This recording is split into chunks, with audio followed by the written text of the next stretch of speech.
Oh, well, hello there. You just caught me in a little bit of light reading about the darkness of humanity in the Black Book of Communism. You might be asking yourself, is that a cup of North Arrow coffee? No, no, it's not, because I drank all of my North Arrow coffee. And I'm here to talk to you about how you can get a discount on North Arrow coffee with the promo code Solomon. I just interviewed Rob Mitt, and it was an awesome interview, and you guys have been waiting for it. And now I've got a promo code to give you, Solomon. Promo code Solomon. In the link in the description below. You do that, you support us, and you support Rob Mitt and North Arrow Coffee. So get yourself some coffee, sit down, and enjoy this interview on coffee, religion, and several other things that I can't remember at this moment, but it was great and I had a blast. So get yourself some coffee. Enjoy. Welcome to the Solomon's Corner podcast, a place for thinkers. Join us as we explore the depths of theology, philosophy, and the Christian intellectual life.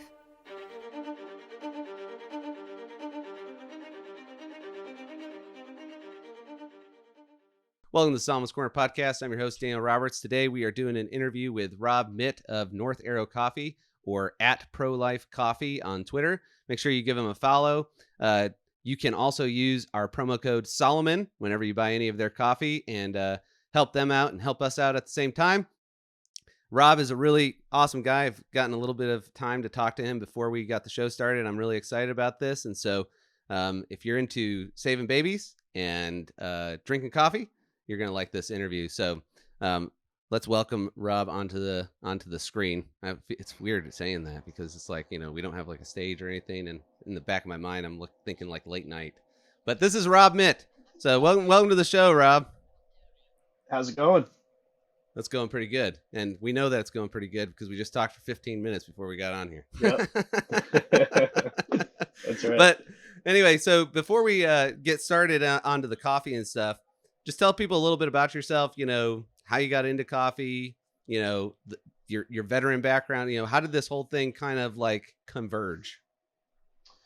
So the North Arrow story, I guess, kind of starts a few years back. I was working at a manufacturing company, and one of the very few conservative Christians on the office staff there.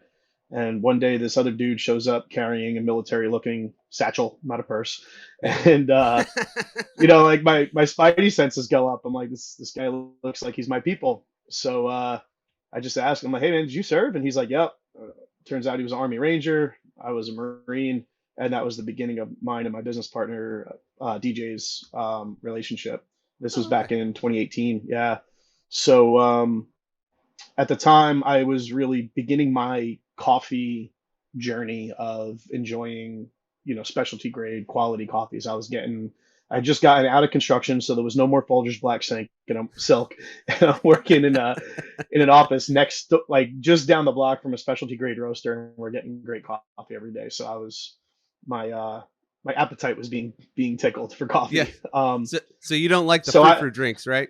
what's that? You don't like the frou drinks, like the mocha frappuccinos, and No, I have a pretty wide Oh, really? Okay. wide palette. Yeah. Yep. My daily coffee is normally a black cafe americano, or a nice, medium roast or a light roast single origin that I do in my pour over.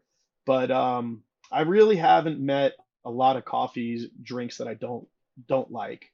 That being said, I do eat NSNG, which is no sugar, no grain, so I don't have those sweet drinks very often. Okay, But when I'm off the wagon, I go for a nice wrap. Yeah. I always get a kick of that. Jack Carr, he wrote in the terminal list that James Reese is like kind of like a frou coffee drinker. He's like got like cream and honey and stuff, and apparently that's because that's how Jack Carr is, and he drinks some pretty wimpy coffee, which I thought was funny because people think military, they think like I don't drink coffee, I drink dirt and water, but anyway.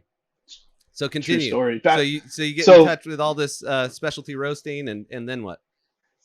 Well, you just reminded me of something. I'll back up to the very origin of my coffee journey was actually in the military, and we were this was years ago. This had to have been 2004, where in California or 29 Palms, wherever that is, getting ready to go to Iraq. We were out there for a month doing training, and we were pulling a couple of all-nighters, and there's this one crusty old sergeant. He's just like the typical like movie character sergeant that you would expect.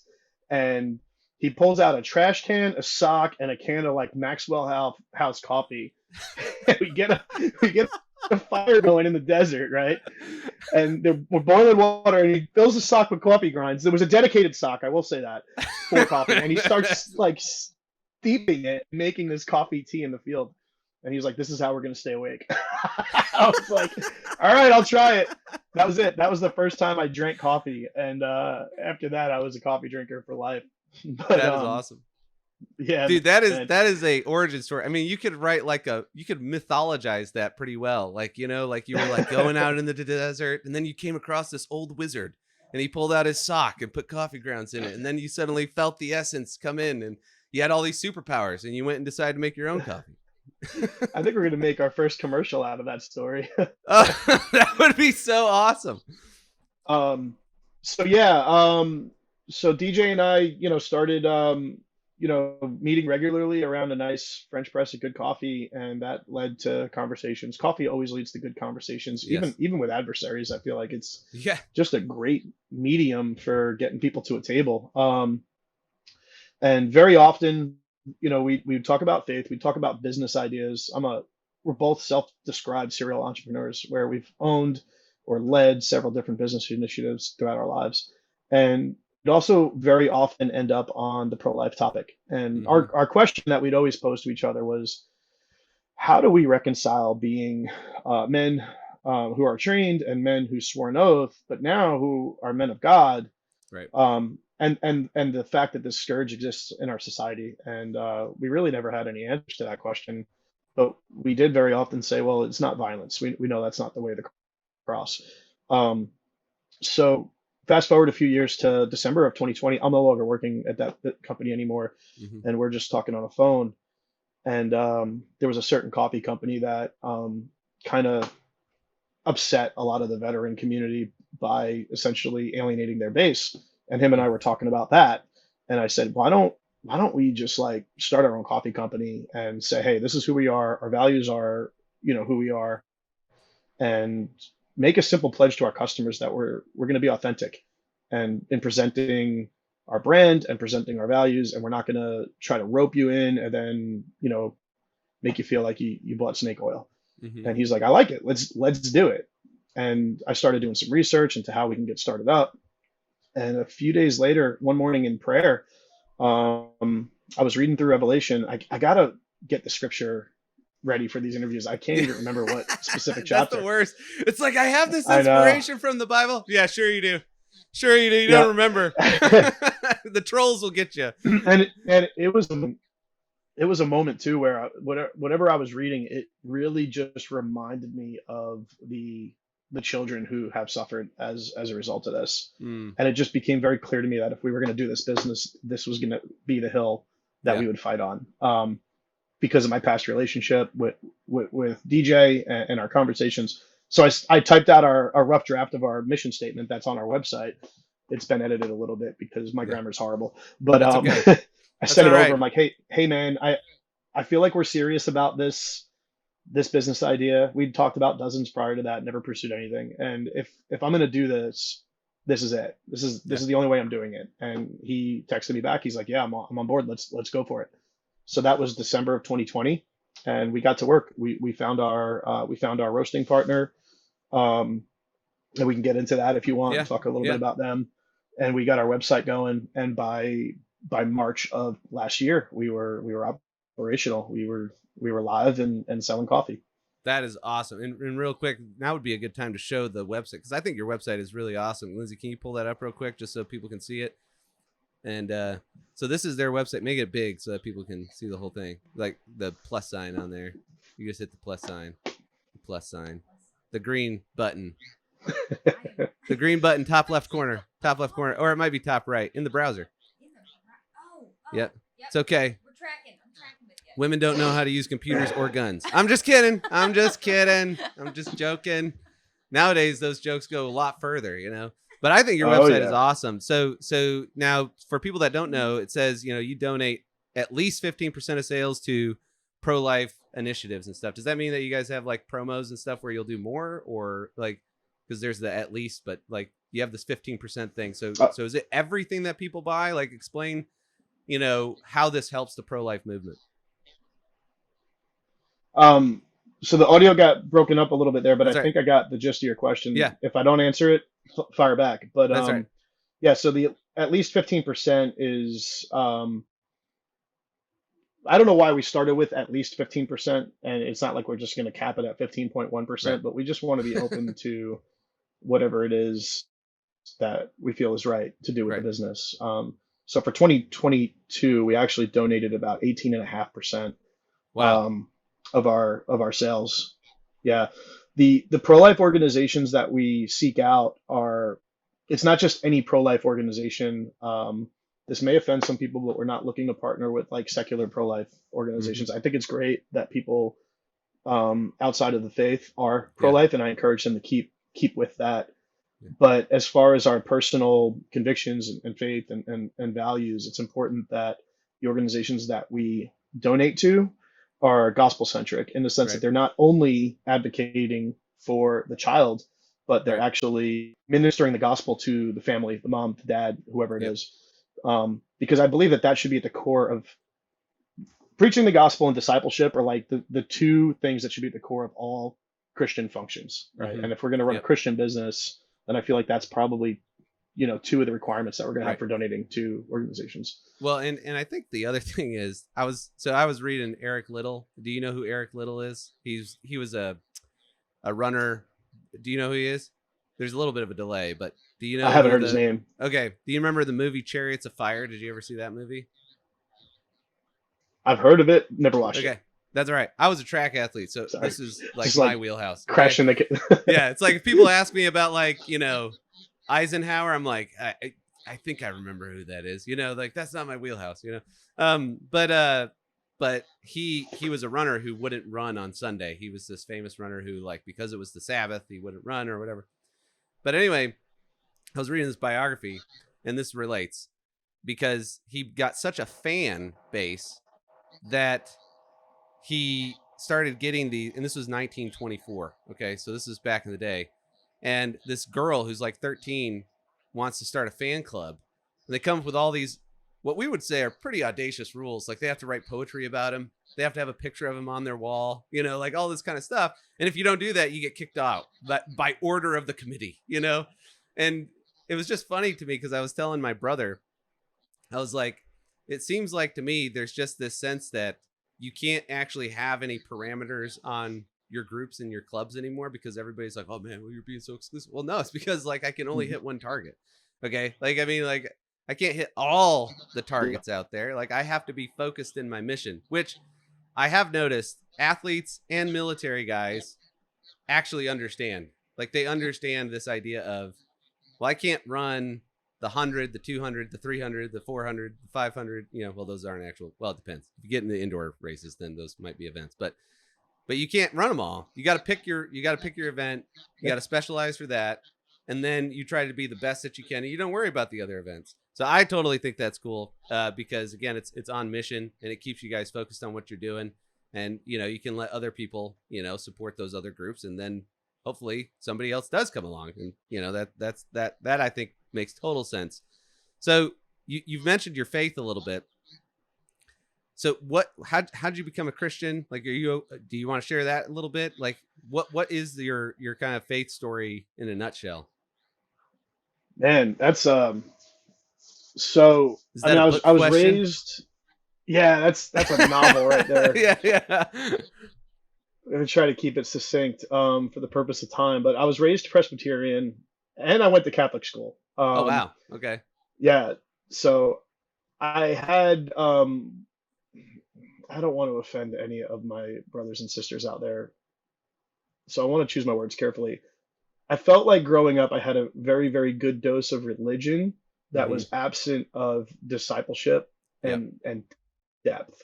Yeah. Um, so I knew all the things, right? I knew all Yep. the songs, I knew all the scriptures, I knew all the sacraments. Yeah. I had all that, but but I didn't have faith. Mm-hmm. Um, Yep. and as I became a teenager, obviously, there's certain things that lure you. First of which was heavy metal music, man. I just went like, I heard it and I was like, oh, that's awesome. I'm Yeah. going for that. And I became so convinced that I could never live up to any holy standard. Hmm. So I was like, well, this is it. I'm going to hell in a handbasket, so I might Yeah. as well just make the most of this life. And I lived wild for my adolescence into my early 20s, probably into my late 20s. I just lived wild, man. Being in the Marine Yeah. Corps, that even that culture, it's like Yep. it's like pouring gasoline on a fire, Yeah. because if you're not in the field training, you're surrounded by alcohol and Yep. parties and all that stuff. And even if you are in the field training, there's always that Yeah. guy sneaking in a bottle of Jack Daniels and Yeah. all good stuff. So, Right. Right. um, so I was living crazy. And then I was in Okinawa, Japan, the year I was stationed out there, the year that the Passion of the Christ came out. Oh, wow. Um, which is interesting because even though I went to Catholic school, I never considered myself a Catholic. I was really raised in a Protestant Presbyterian Yeah. family. Yep. So that was always that's what my dog tag says, Presbyterian or Okay. Protestant. Um, and even as a kid, I hated this idea of denominations. Like Yeah. I just it didn't seem to fit with what I read in the scriptures. Yep. So anyway, I saw the Passion of the Christ, and I got wrecked when I watched that movie. I Yeah. think I was 21 or 22 years old at this point, and I became so aware of the reality of Jesus and who he was, that Mm. he actually not only was God, but was fully man, that he took on this horrific punishment that he did not deserve. And I walked out of that theater, just like snot and Oh, tears, yeah. and knowing that this could not be for nothing. And that Yep. was it. That was all I knew of the gospel, right? Which isn't the complete gospel. After that, my girlfriend at the time convinced me to do an Alpha course, and Alpha is like kind of like this apologetic Yeah. Our church has for the one. Bible. Yeah, Yeah. I think it's really good. Great for yeah. Everyone hates the term seeker friendly. Alpha is Yeah. extremely seeker friendly, and it's a Yeah. good thing. Yeah, exactly. It's It sets a evangelistic. That's lot what of we used to call it. It was just yeah evangelism. Now everybody's yeah like, "Well, no, we don't want you to think that we're trying to get you to commit to anything, but do you want to say a prayer?" yeah You know? exactly. So I did the Alpha course, and then then there was more faith, and I walked away from that convinced that the scriptures Yeah. were authentic and accurate. Yep. Then like 2 or 3 months later, going to this little Pentecostal church, and so I've gone now from Presbyterian, which is like Calvinism, Yeah. to Yep. Catholicism, to a Yeah. movie made by a Catholic. Yep. The British Orthodox Church or whatever. Like I'm just getting like everything dumped on me. Now Yeah. I'm in this Pentecostal church, and people are like speaking in tongues. I'm just like, what is this Yeah. madness? But I had an encounter, man. Yeah. And the truth of the gospel became so real to me in this church that I actually could be forgiven, that this was real. Like it all just kind of came down there. And this man grabs me and he preaches the gospel to me. And I turn to him, I'm like, but you don't know what I've done in life. And he preaches the gospel again. And like, boom, it worked. Yeah. Like it made sense.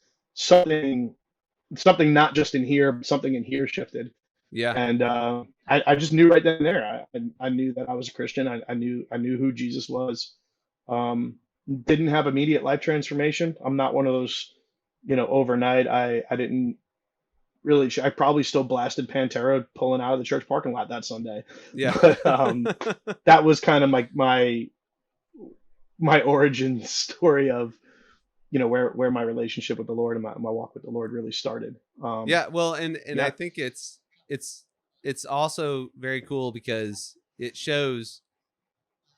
I think God's definitely prepared you for what you're doing, because all of those groups that you mentioned all care about the pro-life movement to one degree or another, and they also like coffee.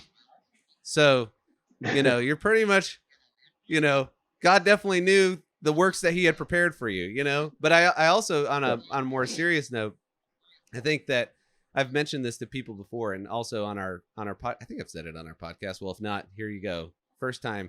Um, is that, our generation, whether that's millennial or Gen X, I don't know how old you are, and I won't ask you on air, um, but in general, what the era of the internet really ended up bringing into everybody's kind of religious framework or their Christian framework all these other denominations that they normally would have never experienced, right? They would have Yeah. heard about through the preacher that they had always gone to hear with mom and dad or whatever. But like, I don't know anybody. I grew up in Michigan. I don't know anybody that stayed where we grew up.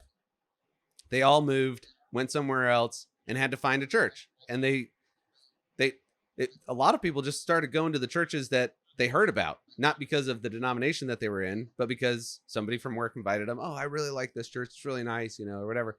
And if they were like me, small town guy going to a big city, it's like, well, they've got this huge church over here. It's awesome, lasers and stuff. And you're like, what? You've never heard this. You're like, man, I should at least check it out. It's like Carowinds or like Cedar Point. You got to just like go one time just to say, well, those are Midwestern references Yeah. in Southern. So like Disney World. I've been to It's Cedar like, Point. oh, okay, there we go. Yeah, all right, we're good. It's like you got to go one time. You got to ride the Top Thrill dragster. Hit that 420-foot drop. I only know that because I just showed my kids the video like a couple weeks ago. They were like, "What? There's a 420-foot roller coaster?" Anyway, sidebar. But the point is that everybody ended up starting getting exposed to these denominational people, and they met godly people in them too. And so, a lot of these tropes of there's nobody good in that denomination. It's like, then you like find yourself like in a real deep, dark moment. And, I grew up Protestant, and, a Catholic person comes along, for example, and just like, is like, I'm going to pray for you. And you're like, well, you're not supposed to be a Christian, And then it's like, the flip side, it's like, you find Catholics saying, this Protestant told me, well, that didn't happen very often, at least as much as it does now. Like the testimonies now, I think, are a lot more like yours and mine, because mine is kind of similar. I grew up, Protestant, did all this stuff, found myself in the Anglican church. That's where we're at now. So like, there's like parallels, but I've had people speak words over me, things like that, like things that were totally taboo growing up. And I think it just speaks to two things: that, the body of Christ, obviously, but also that there's actually like that metaphor of war. I keep thinking about that, especially with the culture issues and things like that. A lot of Christians will think of their faith journey as like this kind of linear, ascension kind of a thing. But in actuality, it's probably more like a board game of Risk, where there's these like, borders and what's the word? There's these mountains and valleys and stuff. And some people are going over here. They're moving north because that's where they've got to go and fight the battle that God's called them to fight. And others are going over here. I'm not trying to preach relativism, just to be very clear. Rob, I know you don't know me, so I just want to make sure I'm not a relativist. But at the end of the day, I think it's more along the lines of when Paul uses that description of, we don't battle against flesh and blood, but the principalities of darkness. I think this helps explain a lot of the diversity in people's recognition of Christ as the one who takes away sin and actually brings people to a fuller life and to God. And you've got this strategy that's going on, that God is working in his perfect will. And it's not this linear thing. It's like, nope, we're going down to the valley. We're going up over the mountains. We got to go rescue these people, And so I like to think of that in those terms, partly because I wish I would have done military stuff, and I have tons of respect for the military community. I always feel like I'm like a little brother in their presence. Like, I don't know how to do this. Wait, you guys have at least 50 more milliliters of testosterone, like if that's even the unit of measure. But anyway, that is a great story. Real quick, so like you said, you were a serial entrepreneur.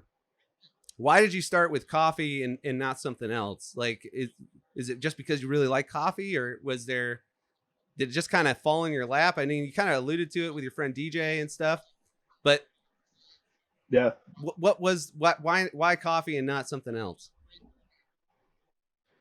Yeah, so man, there's so many things that I've been good at and passionate about, whether it be work or hobbies. My first business was a construction company, which became a heavy a heavy marine construction company, meaning dock building and bulkheads and all that stuff, No way. which then kind of transformed into which transformed into a project management company, which then became a consulting company. Like it just changed all these times over Wow. the years.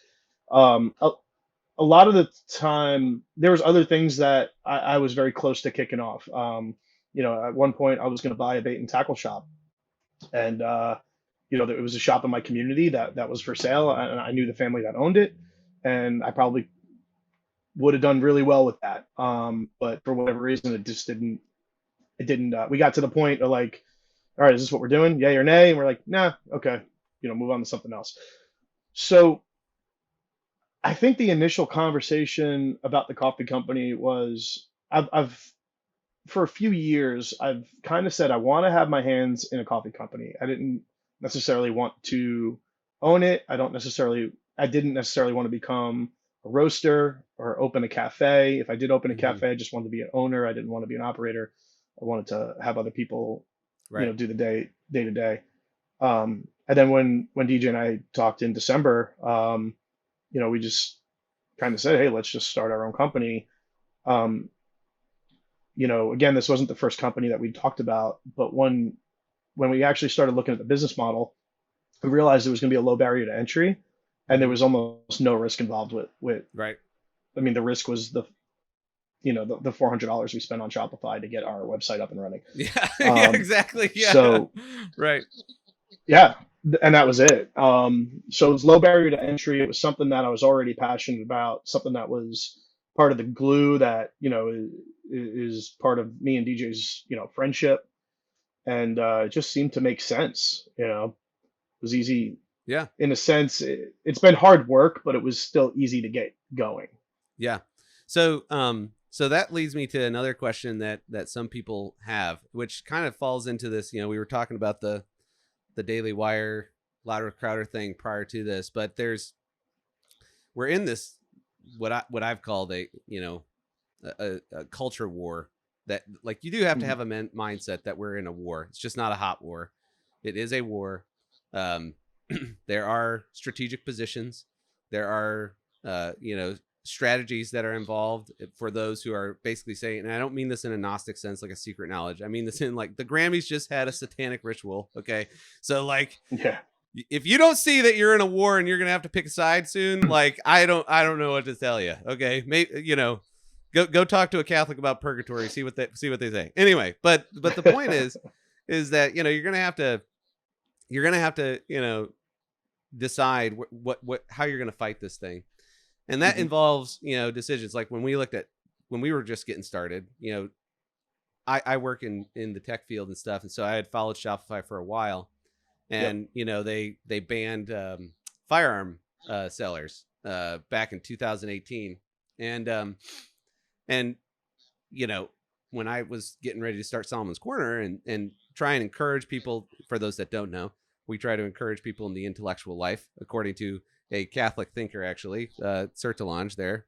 And we're going to have swag and things like that for people who feel like God's gifted them to live an intellectual life in writing and thinking and all that fun stuff, because a lot of people out there just don't get that kind of encouragement. But the point is, we had to figure out a shop. And it's Yep. like, well, we don't have a business loan. I mean, hi, Mr. Banker. I have a business idea. It's like it's not going to work great for getting a loan of like $500,000 to start a storefront. And so like, Shopify is like, I mean, we got up and running to where we could take sales super fast, but we also knew, well, maybe they don't necessarily align with our mission and vision. Yep. Or like the YouTube censorship, everybody's like, well, you shouldn't, play with YouTube, blah, blah, blah, blah, blah, all these kinds of things. So how do you guys view, that line of, we're going to make a compromise here for us to get to the next mile marker? Like, how do you help people understand Yeah. that aspect of doing business in this culture war? Yeah. That's a great question. And this is something that we're constantly thinking about and talking about. Again, DJ and I are in this conversation, Yeah. as far as, you know, what does it really mean to be a pro-life business? Mm-hmm. So, and you know what? Not everyone's going to like my response here, but this is where we are today. Yeah. Um, right now, North Arrow Coffee Company could not exist off of the Shopify platform. Yep. It just couldn't. Right. And there's a whole bunch of reasons for that. Some of them are technology issues. The things that the parallel economy or alternate economy, whatever you want to call it, needs to exist autonomously apart from this, this cultural system, they're not out there yet. Now Right. there's so many people working hard to build them, and that's Hmm. that's awesome. Like, we need other entrepreneurs, and Andrew Torb is a great example. Love him or hate him, he's working on not just, Yep. Gab is one thing, but he's also working on infrastructure. Yeah. He's My understanding is that he sees that challenge, that you simply cannot operate without touching some of these problematic points. If it's not Shopify, you're still touching AWS Yep. somewhere. You're still touching 100%. Google somewhere. So it's 100% unavoidable. Yep. So if we're going to take a hardline approach and be like, absolutely not, no way, no how, then we can't Yeah. have a business, and we can't, Right. and we wouldn't be able to have the impact that we've had already. So Yep. that's number one. Um, so there's not a hard line. It's a blurred line, and we've kind of taken on a where we can, right, where we can Hmm. approach. Um, so where can we fully integrate our values? Well, first, supply chain, right? Yeah. We partnered with a coffee roaster that is a they're not necessarily doing pro-life work, but they're a Christian family. They founded their coffee company based on um, running a Christian mission in Kenya that was providing education for people there, and they support our vision, right? So boom, that's a big win. Our Yep. bank, we bank with is it all right if I drop their name on here? That's fine. Yeah. Um, yeah, we bank with Adelphi. It's Adelphi Credit Union. Again, it's a values Christian faith-based bank. It's an alternative bank that's able to support Christian nonprofits, individual banking, as well as businesses like ours. Is that the guy? Was that started? No, you're thinking of Pro Life Bank. It's Okay. not off the ground yet. Yeah, Okay. Have Gotcha. you heard it's of that bank, the Nick Vichula? Is Pro, that? Pro Life Bank was our first choice, but they weren't operational Yeah. Yep. when we needed a bank last year. I think we have a great relationship with Adelphi, and we'll probably stay with them. Yeah. Had Pro Life Bank been ready to go a year ago, it would have been a no-brainer for Right. us, Yeah. Right. Um, and there are so anywhere that we can engage with a values aligned organization, we do. Yep. Other things, it's like I don't like, we use Uline for our shipping boxes. I don't know what Uline's values are, Right. honestly, and I don't necessarily have the time to research every single thing that we're doing. Right. Yeah.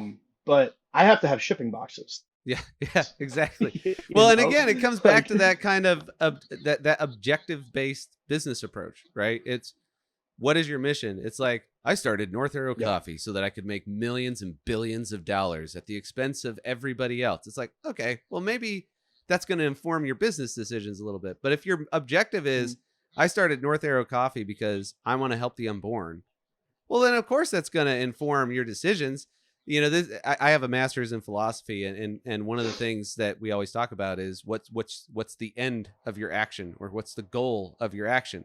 And a lot of people just don't think this way anymore. But the point is that if you don't have a purpose, then you can't actually make decisions that are intentional, mhm, because you don't actually have a purpose that you're intending.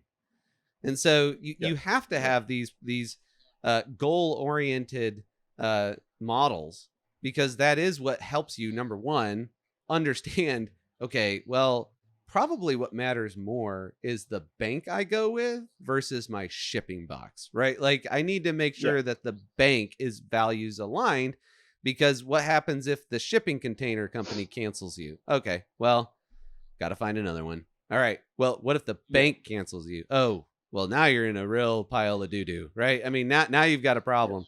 Yes. And even still, like you said, like, the infrastructure is coming with e-commerce stuff. I think more people are getting into that. I know I've been contacted by people about projects, to try and compete in this arena. And I think that people understand this, and especially, I mean, the market indicators are there. It's just, we need the Oh yeah. investors to be there, because I mean, you go to Rotten Tomatoes, it's like, hey, investor, I don't know if you see this, but this means that you can make a lot of money if you just make a movie with a dude like Rob Mitt with a gun that goes in and saves his family. That's all you got to do, and you'll make a ton of money. It's like Yep. Rotten Tomatoes will hate you, but you'll be fine. Yeah. But no, that makes a lot of sense. So I did actually have a kind of coffee nerdy question for you. I consider myself a coffee connoisseur, but I base it a lot on labels, like as far as like, how does the bag look? I like the marketing and stuff.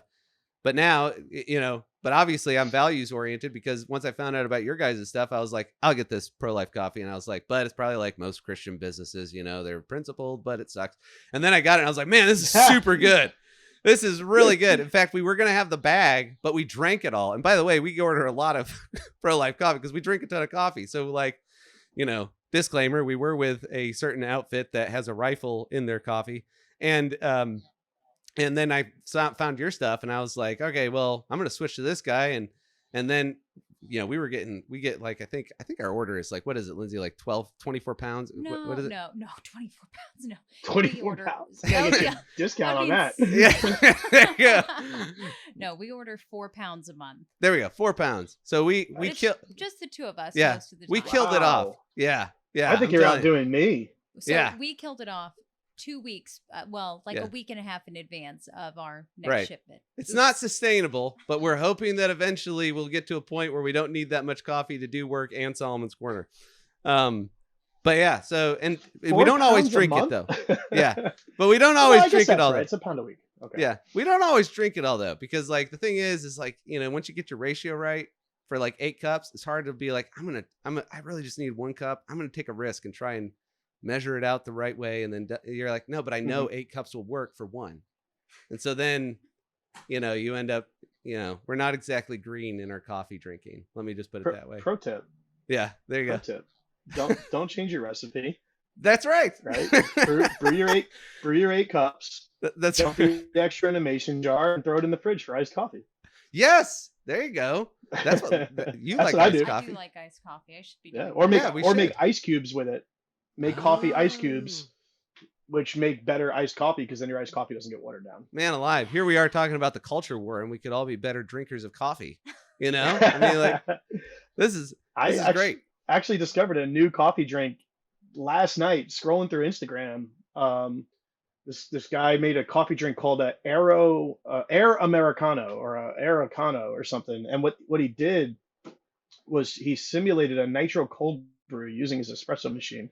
So he pulls a shot of espresso, he puts it into ice water the same way you would make an iced Americano, and then he froths it with his steam wand, which aerates the coffee, and it gets a nice, like, man, you ever had Guinness? Like the nice head you get on Guinness? Yeah. Gives a nice head with all the bubbles in the bottom. And I just discovered this morning, and I made one. That was my first coffee today. And then I went back and made the same thing again, but I made it hot. And it was awesome. Wow. always playing around with new coffee drinks and new methods of brewing. That is legit. Yeah. Well, that's why I was wondering, because I don't know what single origin means. I know that it's like it's a thing. But for myself and all the listeners out there who already know, I know that you're out there, but I don't know. Can you educate me? I love doing some basic coffee education. Okay. So I would break it down like this. There's probably 3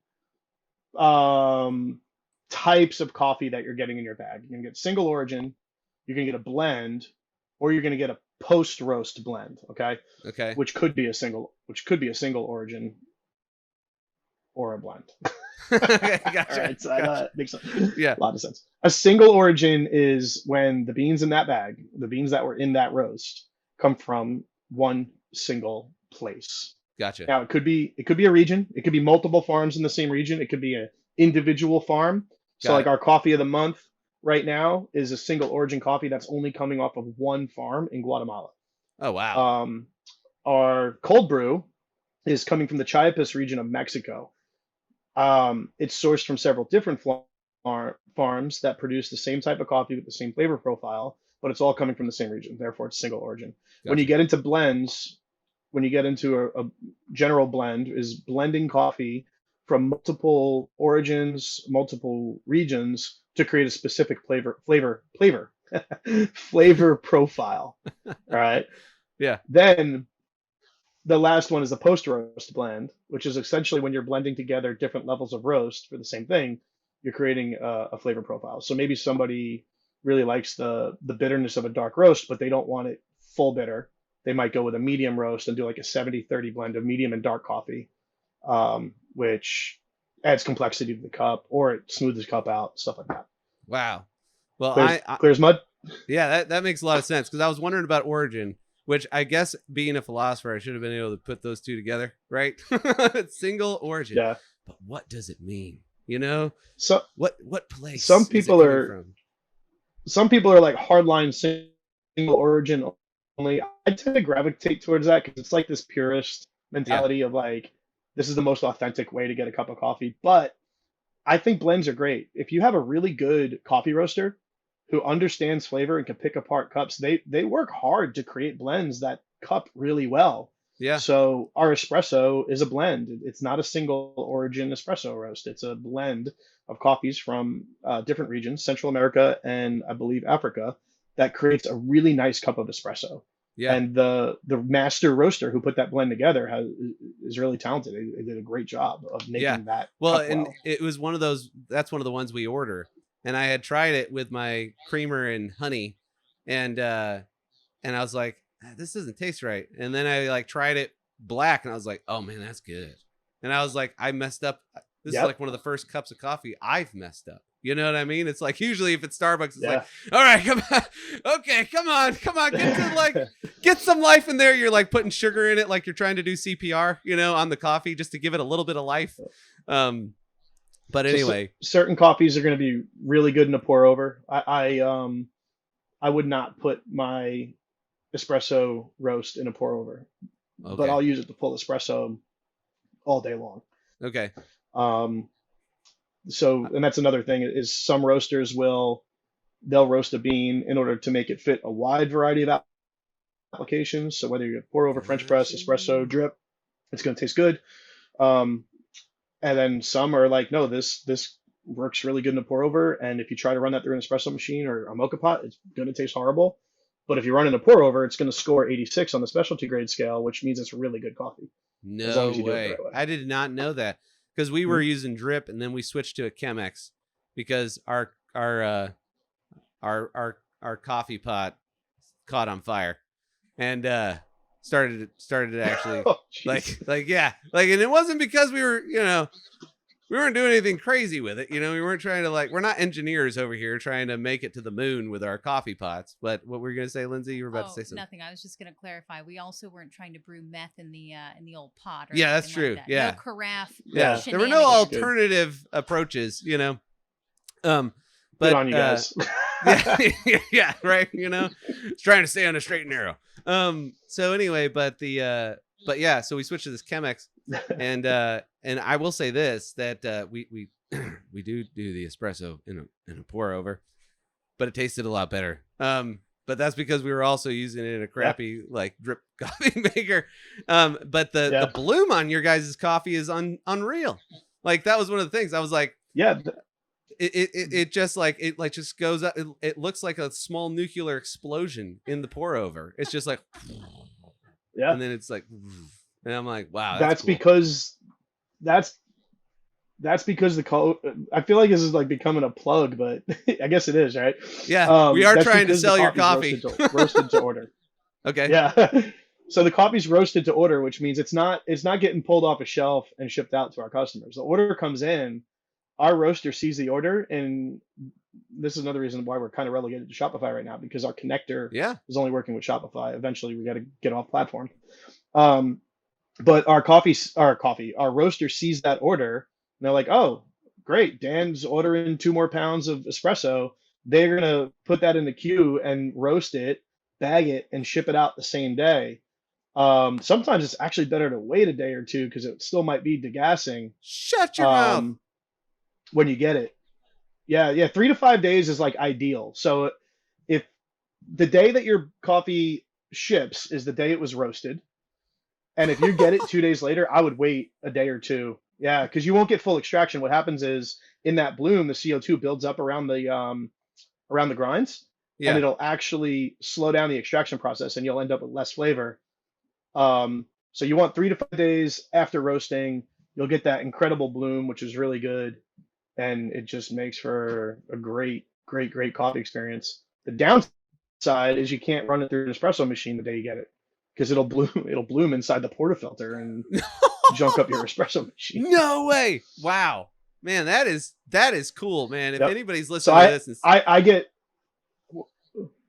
keep going. yeah, we got to shoot some videos. We got to shoot some videos to put up on the website because I want to eventually make sure our customers are getting the best experience with their roasted to order coffee. Yeah. Well, all I gotta say is, if anybody is drinking Starbucks after hearing what you just described, then I don't think they're really a coffee drinker. I think that they are addicted to the stimulants within the coffee. They now need an intervention, in which case they can take a break. Lent's coming up, and then afterwards they can switch to pro-life coffee. That's what I think. I think So that's a great idea. Yeah. The last thing I was going to say, and promo code Solomon. Promo code Solomon. By the way, is it case sensitive? I was just curious about that. Is it case sensitive? I The don't. promo code? It's not. It Okay. shouldn't matter. All right. I have I always put Shopify them too. in caps so it's easier. Yes. Yeah. Well, I'm a developer, and so 9 times out of 10, it's like, hey, we gave somebody the coupon and it didn't work. And it's like, well, let me check. Oh, yeah, sure enough, the dude didn't change the case in the code, and so now it's looking for the exact string. Anyway, but Shopify doesn't do We that, haven't I don't experienced think. that yet. Yeah, well, that's because Shopify is a good product, and that's why conservatives need to get on the ball and understand they need to start making some good products. Yeah. But the thing I was gonna say, I did want to touch on just real quick because we've got a couple minutes. You know, especially with you were on what's that group called? It's like DW and Friends. Is that what Daily they're Wire called? Friends, DW Daily Friends. Wire Yeah. Friends. They're a new channel, right? They just started like earlier this year because I looked at them and I was like, oh, that's cool. They don't seem Oh. like they've been doing it for very long, but they've got a good following already. Have they been doing it for a while? No, so I don't know if you follow Don't Vax Me. Yes, I just started following him. Um, Yeah, I think so. If not, I'll yeah, follow him. he hashtagged it one day. So there's this whole group of people that are in a couple different group chats. Abby Libby, Yeah. myself, No Soup for Knowles. I have a question There's about like that 6 account. different. No Soup for Knowles. I don't get the inside joke. I really Yeah. want to know what it is. If you can't tell me because Yep. I'm not an initiate, then that's fine. Just let me know if I need to, if I need to like do a blood Oh, pact. Or I don't whatever. either. I just play along like I know. That's gonna Just be like a it took clip.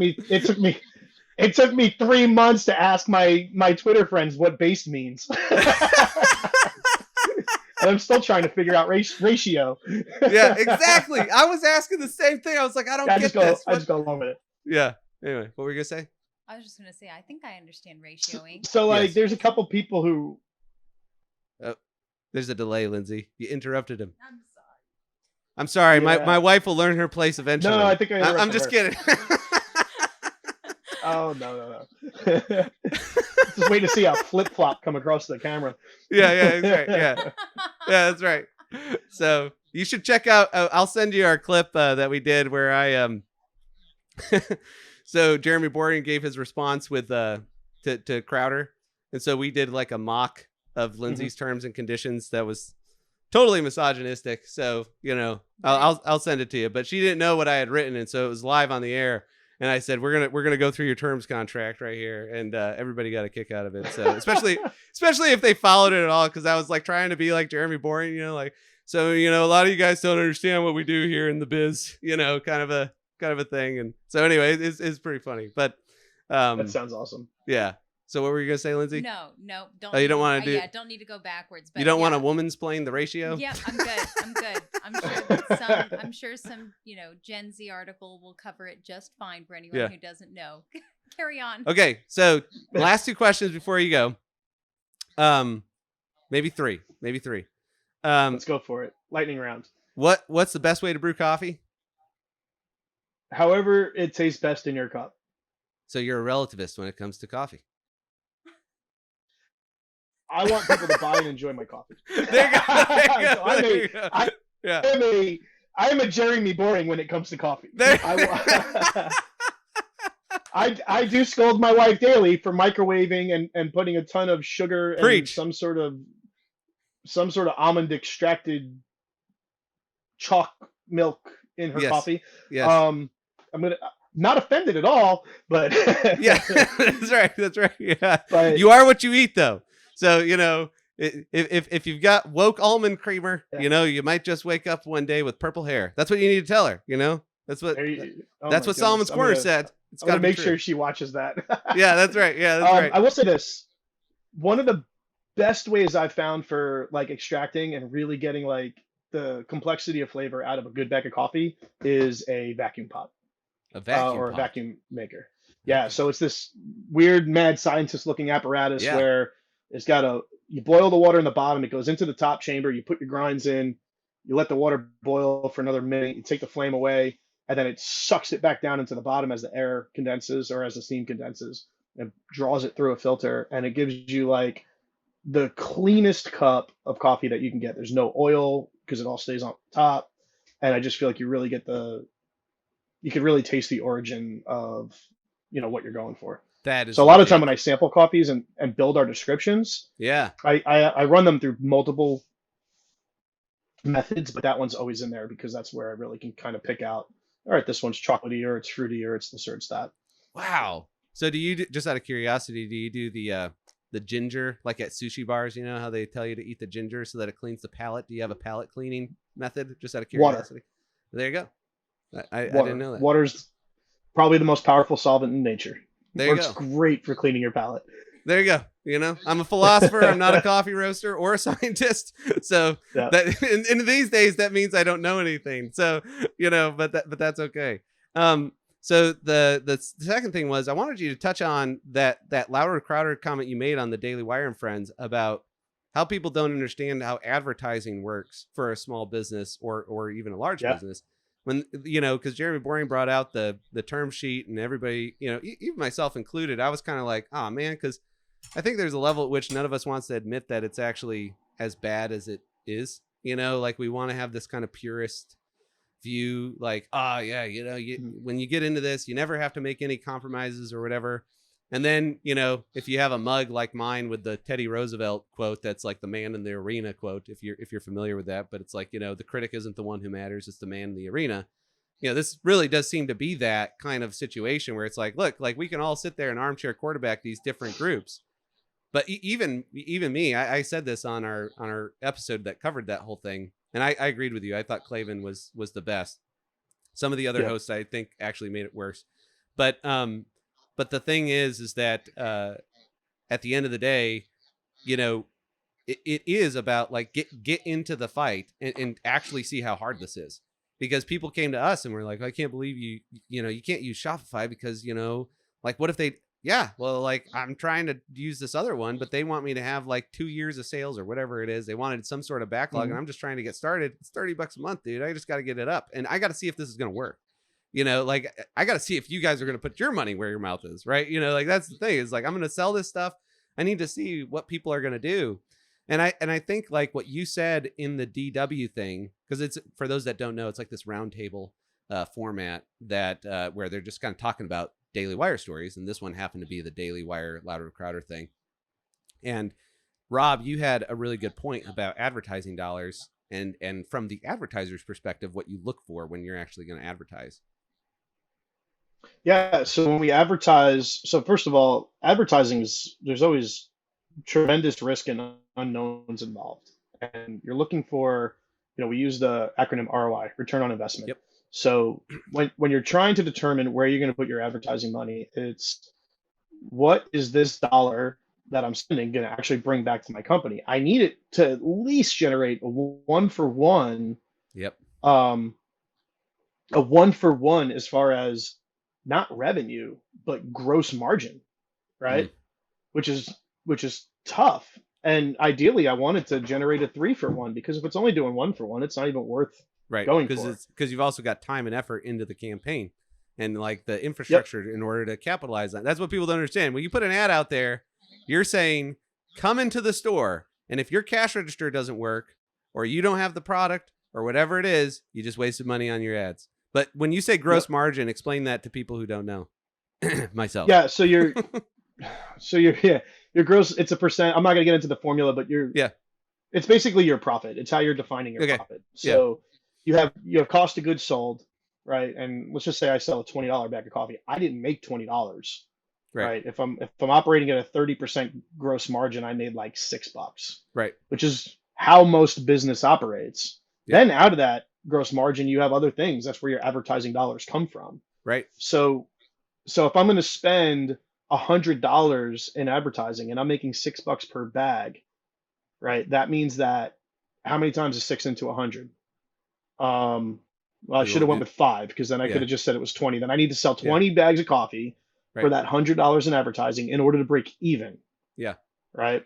Yeah. So you were saying though that like, you got to make ROI and stuff. And we were talking about advertising to, like, if you're looking at a YouTuber like Ben Shapiro or Louder with Crowder or whatever, the things that you take into account, because you ultimately have to make it worth your investment. And just real sidebar, what people don't understand with ROI is it's just like the stock market. Like, you're putting money into something and you're hoping, the reason why you're doing that is not because you want to just merely support the organization. You're hoping that if they make money, you make money. And I think that's the best way to think about marketing. But anyway, continue. Yeah. So when I look at somewhere that we're going to put advertising dollars, I'm making a decision based on information that they're giving me, right? So Yep. um, I'm not going to name drop, but I'm working on putting together some email and some digital marketing with a well-known satire site right now, and they're saying, hey, for X amount of dollars, you're going to reach this amount of people, and this is what we see typically happens with the ads, and they're showing us how many clicks they get. Obviously, there's trust there. Yeah. But if I contract with them and then 3 days later they're banned from their biggest vehicle for reaching their audience, right?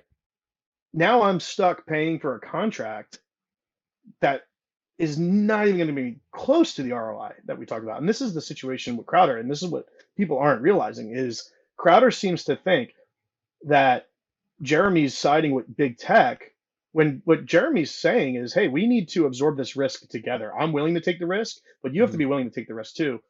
Crowder's not trying to become a Daily Wire employee. Right. He's coming on as a subcontractor. He has a corporation. He just announced Gerald as a CEO of Louder with Crowder. Right. Crowder's trying to run a business. And if he wants to play with other businesses, he needs to start looking at relationships that where there's mutually mitigated risk, not putting it all on one person. I'll add this too. I get it. We don't like big tech. And I think that Crowder's argument about big tech is right. But if he's really that passionate, why doesn't he just divest from YouTube? If anybody can do it right now, it's him. Joe Rogan did 100%. Yep. And I think that's Crowder what would I be thought the too. next one if he were to say, yeah. So again, I'm not saying he's a hypocrite for not doing it, but I just think he's missing a tremendous opportunity to really say, you know what, I'm done with YouTube. And honestly, if he did that, then he'd be able to even negotiate with these other companies without even having to worry about that. And the thing that I think actually, I think he actually helped out the Daily Wire guys, because when Jeremy came forward and showed their business model, all of a sudden Project Veritas a couple weeks later drops this huge story on Pfizer, right? And everybody's like, for me, I'm like, is Daily Wire going to cover it? Now, prior to this whole thing, we would have all been like, well, why aren't they covering it? Because like the day that it dropped, like none of the hosts did. I think Michael Knowles did. Not all of them did. But now there's this kind of what's that syndrome called? When it's like a captive syndrome. Oh, Stockholm. Stockholm syndrome. There's like a Stockholm syndrome kind of effect where now we have sympathy on the fact that Daily Wire is actually trapped by this, by the big tech, but it's working, right? We see that they're actually having an impact. We see all this stuff. And so now if there's a big story that could hurt their bottom line that they don't cover, it's like, it's okay, Daily Wire, we got you. Like the Daily Wire army will take care of the spreading of this, because you covered it in your written stuff. We'll push that stuff out harder or whatever. Because again, if you adopt the narrative of war and you understand this idea of like, okay, again, metaphorically speaking, I want to be very clear. Metaphor is that we're not advocating violence. That's right. And it's like, man, and nowadays people don't even know what a metaphor is. It's like, I think he told him to take the 4 and hit him in the meta. It just gets out of hand. But the point is that when you do that, that you suddenly could sit there and say, wow, all right, well, that's okay. And then Michael Knowles covers it on the next Monday, and you're like, man, he's courageous, because I know that he's actually covering this at his expense.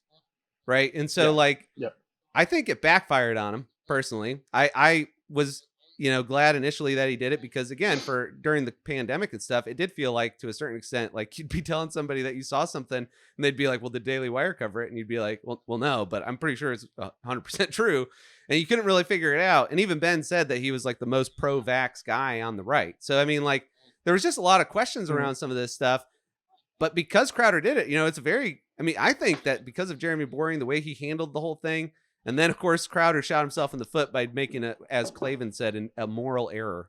I just thought that the whole thing actually ended up working out in a net positive for them. I don't know if they, lost a whole bunch of people, but either way, that's the story. And I really appreciate you giving that insight on what you thought on that, because again, we're in this battle together. We're connected digitally and stuff, but we're all trying to fight this culture war. Solomon's Corner is trying to do that, helping people get back to like a more classical form of viewing the world and understanding you don't need to go to college to do that. You can take responsibility for your own intellectual life and actually grow your mind outside of that.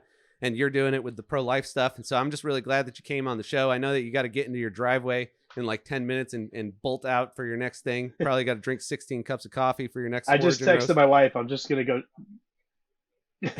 So I'm just going to get straight in the truck. So if you want to do one more question, I think we can squeeze it in. Okay. Well, the last question I was going to say, and you can try and answer this as fast as you want, but you said you're in seminary, right? Yes. Is that accurate? Yeah. Yep. You are? Okay. How has that influenced your view of business, like at all, like doing seminary versus, doing business stuff? So I originally started with an undergrad in theology. And then I ended up changing my cognate to Christian leadership, which was still a bachelor's in theology, but we really started taking more leadership, how to lead in the church type classes, which was with Liberty University, which I'm going to plug them. It's an awesome school. Their online program is really good. Their mission statement is training up champions for Christ. And it's what they're doing, whether it's to go into a marketplace role, they really just thread that in with their coursework is what does it mean to be a Christian in this area. So then my master's, which I'll be finishing up here in a few months, is in master's in Christian ministry, which is also a leadership focused degree. Yeah. So for me, the way that seminary has influenced me in business is back in 2016, when I first started, it forced me to start reading my Bible and to start reading it seriously, because I had to engage with the material. So that was it actually really started to alter my worldview and change how I looked at the world and change how I thought business should look. That being said, I think we need to, and I'm stealing off of another author right now, but I think we need to abandon this idea of church parachurch. There's no parachurch in the New Testament. Period. There's not. Right. I think that as Christians, and Eric Metaxas and even Mike Lindell, they've both influenced me in this area. They talk about being missional in the marketplace. Yep. First time I saw Mike Lindell or heard Mike Lindell, I'm not a big fan of his, but I have respect for him, was on the Hannity show back in 2018. He was given 20 minutes to plug MyPillow, and all he did was preach the gospel for 20 minutes. And Sean keeps saying, yeah, but what about MyPillow? And he's like, no, it's Jesus. Yeah. So I was like, man, this is what marketplace ministry needs to look like. It needs to be kingdom minded. So that being said, my studies have forced me to be disciplined in engaging with the Word of God, which naturally changes your life. Just reading the Bible has a great impact on us. Yes, it does. Yeah. And I think that's the biggest way. And then on top of that, just the excellence that I've been able to pursue school has carried over into the marketplace as well, as to where I just want to do things right. I want to honor God with my efforts. I want to make sure that the T's are dotted and the I's are crossed and all that good stuff. So yeah. Well, I'm really excited that North Arrow exists. I'm very excited that I have a coffee company that now supports my values, and I hope that you guys continue to see great success in the future. Where can people follow you? I know on Twitter and Instagram and all those places, but what's the the at thing. Yeah, so all channels at North Arrow Coffee except for Twitter, it's at Pro Life Coffee. And then my personal ats are Rob Mitt, um, and they're all linked. Everything's cross-linked. So if you want hot takes, follow us on Twitter. That's very much my personality there. If you're looking for just general marketing, that's Instagram. It's a little more Yeah. polished If and you're looking for a beautiful cold less brew, go to exciting. Instagram. If you're looking for fluffy, fun stuff, go to the Instagram and drink your coffee and Yeah, feel warm and fuzzy.